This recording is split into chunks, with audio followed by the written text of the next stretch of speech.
Senhor esteja convosco. Ele está no meio de nós. Proclamação do Evangelho de Jesus Cristo, segundo Lucas. Glória a vós, Senhor. Naquele tempo, o tetrarca Herodes ouviu falar de tudo o que estava acontecendo e ficou perplexo. Porque alguns diziam que era João Batista que tinha ressuscitado dos mortos. Outros diziam que era Elias que tinha aparecido. Outros ainda que um dos antigos profetas tinha ressuscitado. Então Herodes disse: eu mandei degolar João. Quem é esse homem, sobre quem ouço falar essas coisas? E procurava ver Jesus. Palavra da salvação. Glória a vós, Senhor. Que a palavra de Deus perdoe os nossos pecados. Amém.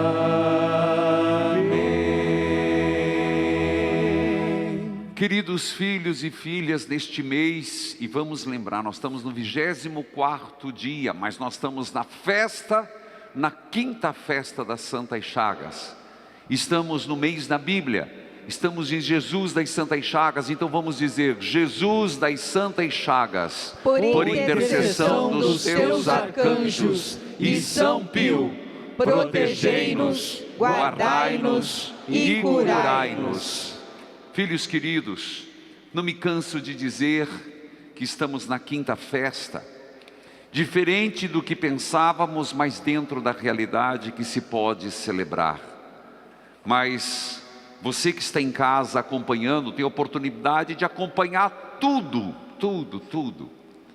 A oportunidade de poder vivenciar pelo rádio, pela TV, pelos aplicativos, e a programação ainda é intensa. Segue hoje, amanhã, sábado, domingo. Hoje culmina com às 19 horas, eu espero você pela televisão, pelo YouTube para interagir comigo. Na quarta semana, pedindo a cura da árvore genealógica. Hoje, pedindo para quem tem na família essa hereditariedade, essa inclinação ao alcoolismo. E é verdade que no próprio rádio hoje alguém pediu, e vamos fazer no momento certo, para quem tem uma hereditariedade de câncer. Hoje atendi uma mulher que as tias, família com problema com câncer. Vamos chegar lá. Amanhã, sexta-feira, quero lembrar toda a programação, tem missa às 7h30, tem vaga na missa das 7h30, é só entrar em contato conosco. Sábado ao meio-dia, às 18h, e às 18h eu explico porque vai ter aquela procissão, padre, como todos os anos. A pandemia não nos permite, mas você vem para a missa e depois nós vamos fazer aqui na igreja mesmo, dentro do possível, com andaime. É assim, a vida é assim. A gente vai fazendo reforma e para melhoria, e nós vamos fazer a via sacra aqui dentro. E domingo nós temos a programação intensa, desde as 8 missa, depois às 9, às 11, e também Eucaristia sendo distribuída, é festa das Santas Chagas. Às 15 horas eu espero você aqui, melhor, pela televisão, pelos aplicativos, pelo YouTube, rezando o terço das Santas Chagas com as mensageiras do Brasil e do mundo, e depois a missa das 18, onde nós fechamos a festa das Santas Chagas e faremos a coroação da imagem de Jesus das Santas Chagas. Filhos e filhas, ontem tivemos a graça de celebrar com grande júbilo São Pio de Pietrelcina. E hoje a liturgia nos traz uma reflexão muito séria. E a minha inspiração vem do próprio Papa Francisco, que hoje de manhã, na casa de Santa Marta, fez uma belíssima homilia, e me valho dos seus pensamentos. E eu começo dizendo que a liturgia de hoje, o próprio Evangelho, ele parece confuso, mas não é. Começa dizendo, Lucas, que naquele tempo tetrarca Herodes. Por que tetrarca? Vamos entender. Sabemos que haviam pelo menos 2 Herodes. O Herodes o Grande e depois o seu filho Herodes. Tetrarca, porque já começa o fim do próprio reinado. Herodes o Grande foi aquele que inclusive construiu, em 52, antes de Jesus nascer, para tentar pacificar um pouco, de religiosidade não tinha nada, mas para pacificar um pouco ali, o povo, para não brigar tanto com os romanos, reconstruiu o templo de Salomão, um templo maravilhoso. Esse templo que Jesus viu e que no ano 70, depois de Cristo, foi destruído. Portanto, o filho do Herodes o Grande, Herodes Agripa, também chamado. E diz ali que Herodes Agripa, do tetrarca, porque dividiram Israel em 3 reinos. Ele estava perplexo. É impressionante. Ele sabia o que estava acontecendo. O que estava acontecendo? Havia um homem diferente. Não era o único que se intitulava Messias. Entenda, paralelo na vida de Jesus, às vezes a gente pensa que ele era o único que dizia Messias. Não. Contemporâneo a Jesus, no mesmo período, haviam outros que diziam que era Messias, que inclusive está relatado nas Escrituras, que assim que morreram, morreu-se tudo o que eles fizeram, pregaram e viveram. Temos que lembrar que Israel, até hoje, vive uma efervescência. Até hoje eles esperam o Messias, mas era muito forte essa efervescência, esse fervor. Quem vai para Israel percebe isso. Por isso que eu sempre digo, e na pandemia não, mas que todo católico deveria se esmerar. Eu sei que não é fácil. Como diz o caboclo, laica nós laica, mamãe nem que é good nós não have. Que seria bom ir para a Terra Santa. Um lugar parecido com a Terra Santa, eu fiz essa experiência em Juazeiro do Norte. Eu era seminarista, era noviço. É um pouco o sentimento. Deve ter outros lugares. Aparecida, eu não tive tanta essa experiência, mas em Juazeiro do Norte, Padre Cícero, tive essa experiência. Me lembrou um pouco, onde as pessoas estão com a espiritualidade à flor da pele. Fecho parênteses. Mesmo porque o povo cearense é um povo diferenciado na fé. Mas vamos lá, voltando a Jerusalém. Então muitos diziam, eu sou o Messias, eu sou o Messias, eu sou o Messias, eu sou o Messias. Mas começa a se destacar o jovem Galileu, ou o Nazareno.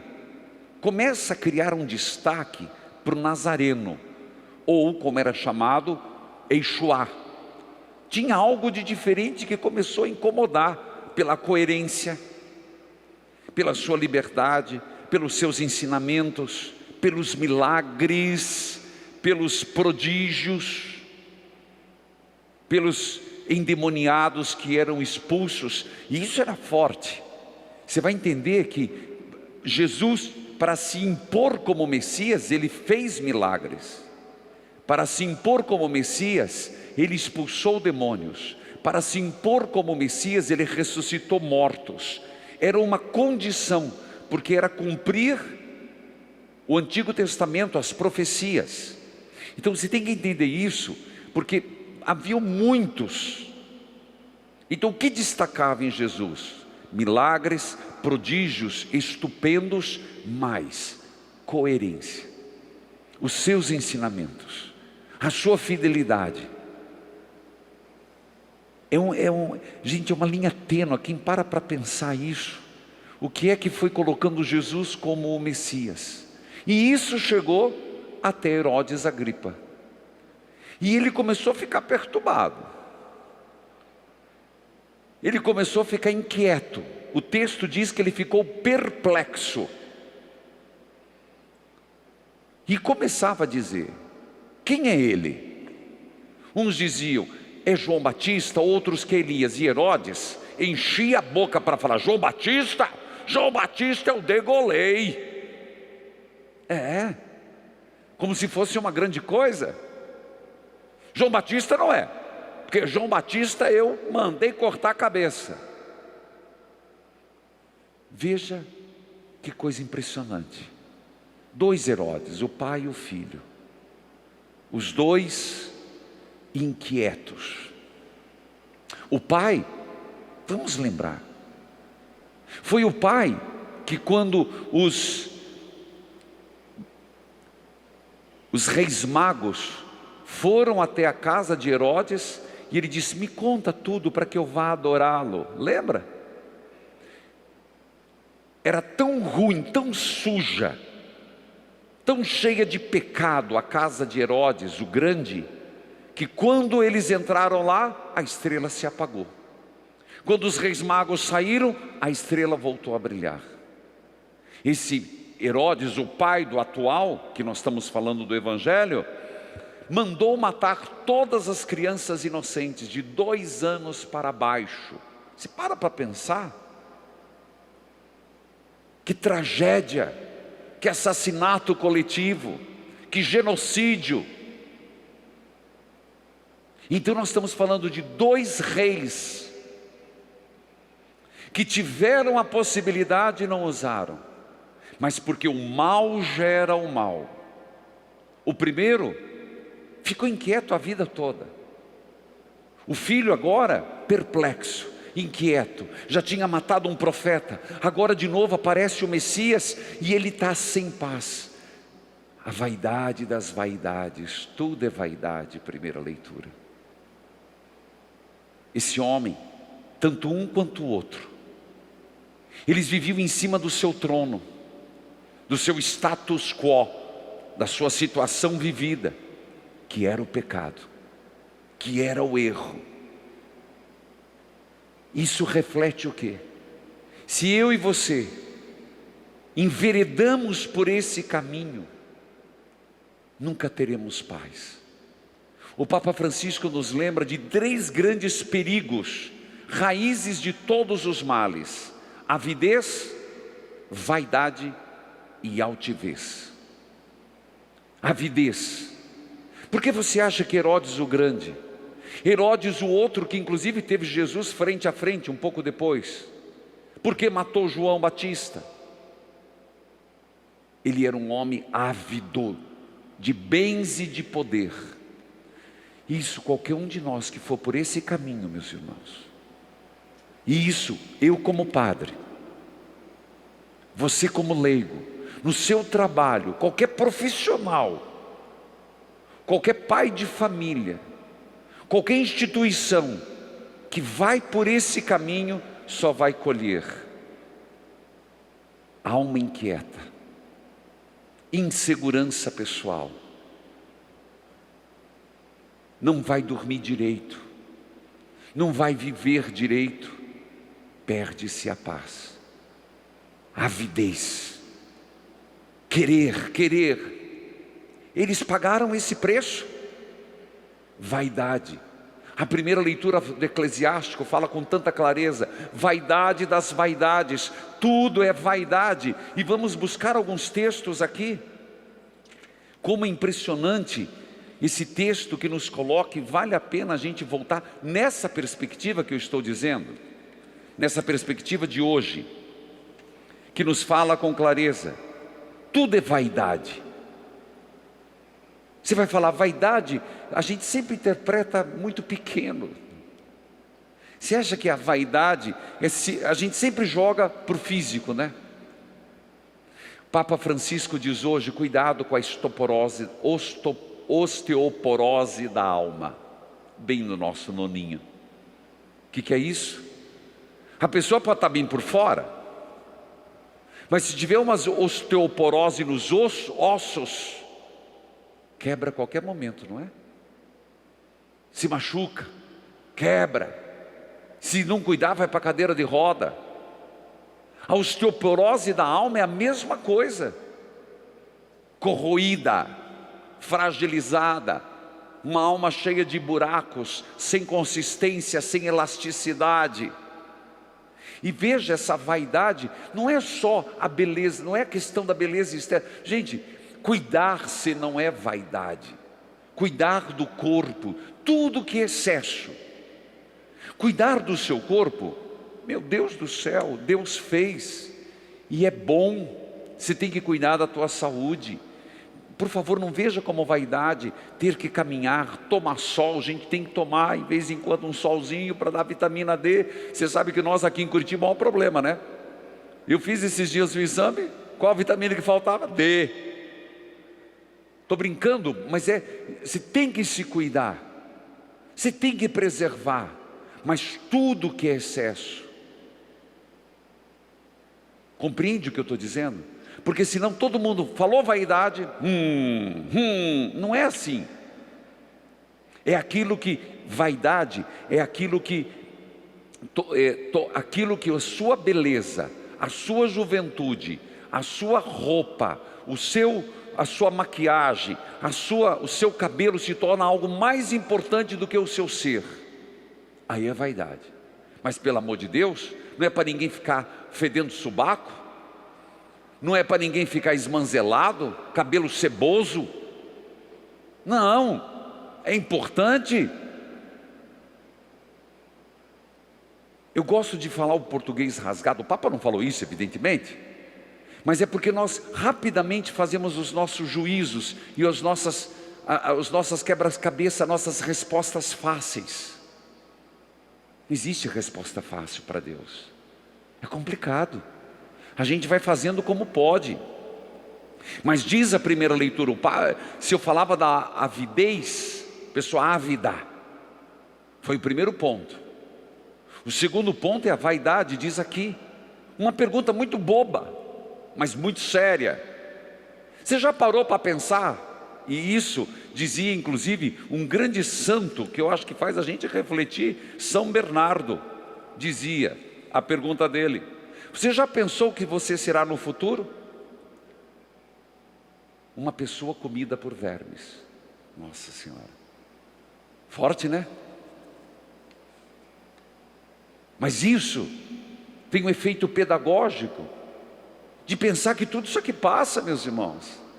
A juventude passa, a vaidade passa, a aparência passa, e é a mais pura verdade. O que seremos nós? Uma carne comida pelos vermes. E não se cuide em vida, que já estão comendo a gente em vida. Pode observar. Veja o que diz vaidade das vaidades, é muito mais como uma geração sucede a outra. A gente tem que pensar, veja, por mais que a gente reza pelos nossos pais, morreu, não é que acabou. Daqui a uns tempos, meus irmãos, o que vão falar de nós? Nada. Olha para os antigos, os grandes heróis, os donos. Aqui era um paço, não sei se você sabe, aqui era uma praça. Aqui era chamado, Guadalupe, o desfile de moda. Tinha, não vou dizer os nomes porque eu não pedi autorização, tinha um grande sobrado para cá, de um comendador, e do lado de lá outro comendador. E aqui é onde o povo vinha desfilar com as suas carruagens, com as suas roupas da moda. Aqui era a Avenida Batel de Curitiba. Aqui, onde está? Cadê? Passou. Cadê o comendador tal? Meus irmãos, a gente também vai passar. Eu não me iludo, Padre Reginaldo Manzotti, vou lembrar um pouquinho depois, meu filho. Foi-se. E não se iluda que é a mesma coisa com você. Choram uns dias, se ficar meio novinho, já está capaz no velório olhando para outro. Desculpe, eu estou brincando com coisa séria, mas é vaidade das vaidades, diz ali o texto. O sol se levanta, o sol se deita, e a gente passa. Geração vem, geração vai. Queridos irmãos, chega a dizer o Coelete, o eclesiástico, não há nada de novo debaixo do sol. E é verdade. Não é feio a gente copiar, é feio e errado de quem copia. Não é feio, não é? Eu sempre digo, alguém teve uma boa ideia, vamos atrás. Para que sofrer se já sofreram? Na verdade, a evolução é uma soma de experiências. E se alguém já colocou a mão no fogo, empírico, e queimou, por que eu vou ter que colocar? Se já deu certo, vamos seguir. Mas agora errado de quem pegar o exemplo, aí é feio. Filhos queridos, a vaidade. Portanto, voltando aos personagens da Bíblia, ao do Evangelho de hoje, a quem ficava dizendo, esse não foi porque eu matei. Percebe que é uma geração a outra geração. Hoje nós não estamos falando de árvore genealógica. É uma geração em outra geração. O pai não prestava, o filho não prestava. A terceira grande raiz de todos os males, e está no Evangelho de hoje, é a altivez. Eles se achavam. A altivez que leva ao mascaramento, ao fingimento. A altivez que leva ao nariz empinado. Vaidade das vaidades. Para quê? Portanto, não sei se você percebe que o Evangelho hoje é curtinho, né? Mas reflete exatamente. Herodes dizia, eu mandei degolar. Quem é esse homem sobre o qual ouço falar essas coisas? E procurava ver a Jesus. Procurava, mas nunca se decidiu. Sabemos que, segundo a tradição, morreu com as entranhas abertas, comido por vermes. Se nós formos por esse caminho, essas três raízes do mal, avidez, altivez e vaidade, nós seremos um Herodes da vida, inquietos, sem paz, perturbado com tudo, desconfiado de tudo. É verdade, desconfiado. Uma pessoa sempre armada, uma pessoa sempre com pedras na mão, uma pessoa sempre aflita, agitada pelo vento, como diz de novo a primeira leitura, o vento vai, o vento vem, e a pessoa não tem paz. É isso que você quer para a tua vida? É isso que eu quero? Não, não podemos. Diga para você mesmo, eu não mereço isso, eu não quero isso para a minha vida, eu quero outro caminho. Ele, o caminho, a verdade e a vida. E é por isso, meus irmãos, é por isso que a resposta nos vem do Salmo. Ó Senhor, vós foste sempre um refúgio para nós. Então, o contrário de sermos inquietos, de perdermos a paz, de vivermos tudo aquilo que não nos leva como pessoa humana, medrosas, como Herodes. Herodes tinha um medo de uma criança. Para pensar. Você já parou para pensar?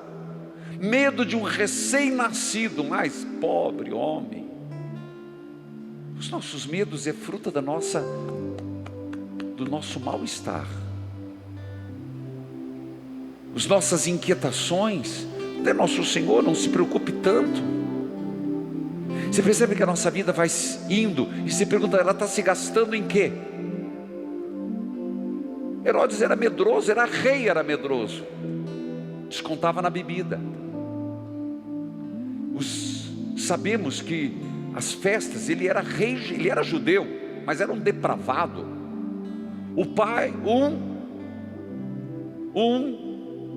fazia seus banquetes, e tinha até os vomitórios, que veio dos... O que é voquemitório? Da onde, não tem nada, é mitório, mas onde comia por causa dos romanos. Depois ia, enfiava o dedo na garganta e vomitava para comer mais. Credo, padre. É costume romano. O outro vivia com a cunhada. Mas o Cristo tinha tanta mulher no mundo. O outro fazia seus banquetes, descontava na bebida, na comida, e estava perto de Jesus. Eu te pergunto, o que eu e você queremos? A gente tem que se perguntar, o que Deus quer de mim, caramba?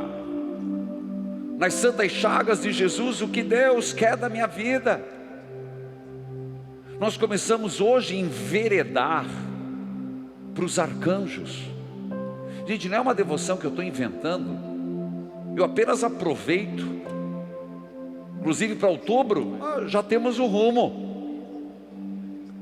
Mas muita gente me critica, o senhor é muito voltado para a religiosidade popular. Me diga, meu filho, que religiosidade é uma festa de Cristo nas santas chagas?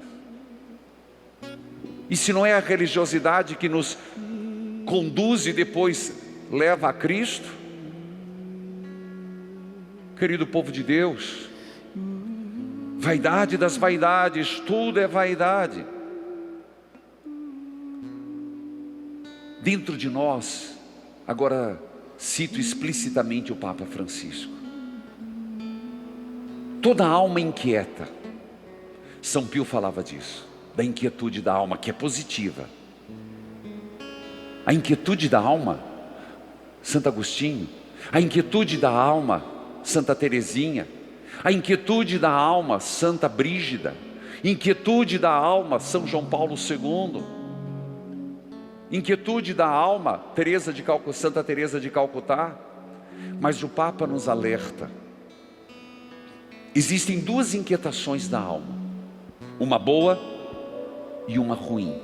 A boa é a inquietação do Espírito Santo, onde o Espírito Santo derramado faz com que a nossa alma inquieta leve-nos a fazer coisas boas, para ir à frente, subindo o Calvário, uma configuração com Cristo. A segunda, no caso dos Herodes, pai e filho, e de repente a nossa, é que nasce de uma consciência suja, consciência de ter feito mal, matado, roubado, extorquido, xingado, destruído lares. É essa consciência que faz uma pessoa inquietar-se e continuar a ser má, não encontrando a paz e nem aproveitar os momentos de conversão. Que nós consigamos, e eu queria que cada um dissesse: eu não quero isso para a minha vida não, seu vigário. Eu quero hoje, nas 5 chagas de Jesus, eu renuncio ser Herodes, nem o pai nem o filho, mas eu quero ser igual a Jesus. Eu quero ser igual a São Pio, e quero que o arcanjo Miguel anuncie a mim, o arcanjo Gabriel venha em meu auxílio, me anunciando a palavra. Vá em auxílio a minha família, quem se separou. Que o arcanjo Rafael, sempre o que tem o peixe, venha na minha vida como foi de Tobite. Tem uma coisa que me encanta, eu preciso achar para amanhã esse texto. É simples, é de Tobias. Tobias chega para o arcanjo Rafael e diz assim: eu não sei o caminho. Gosto dessa parte. Eu não sei como que eu vou atrás lá do meu parente. Lembra da história, né? Não, oh Deus, o que eu fico fazendo um rádio, ensinando. Mas vou de novo. O pai, Tobite, falou: Tobias, vai, eu estou com o teu primo lá, ele é rico, mas ele está me devendo um dinheiro, vai lá buscar. O filho, tadinho, diz assim: tá, pai, eu vou, mas eu não sei o caminho. Deus mandou o arcanjo, e o arcanjo chega para ele: Tobias, você não sabe, mas eu sei, eu te levo. Acho tão lindo isso, que às vezes a gente tem que dizer: arcanjo Rafael, aquele que cura os olhos, curou os olhos, mas cura as doenças. Eu não sei o caminho, eu não quero ser igual esses dois que morreram ali, não. Eu não quero ser os Herodes da vida, não. Mas eu não sei o caminho para ser pessoa melhor. E o arcanjo vai dizer: ei, você não sabe, mas eu sei, eu te levo. Amanhã eu conto eu cito, é que eu não consigo gravar tudo. E que o arcanjo Miguel, Tobias 5, tá bom, capítulo 5, leiam hoje, é bonito demais. Eu sou apaixonado pela Bíblia. E pedi ao arcanjo Gabriel, príncipe, guardião e guerreiro: levanta teu escudo, tire a bainha a espada da bainha, e vamos para a batalha.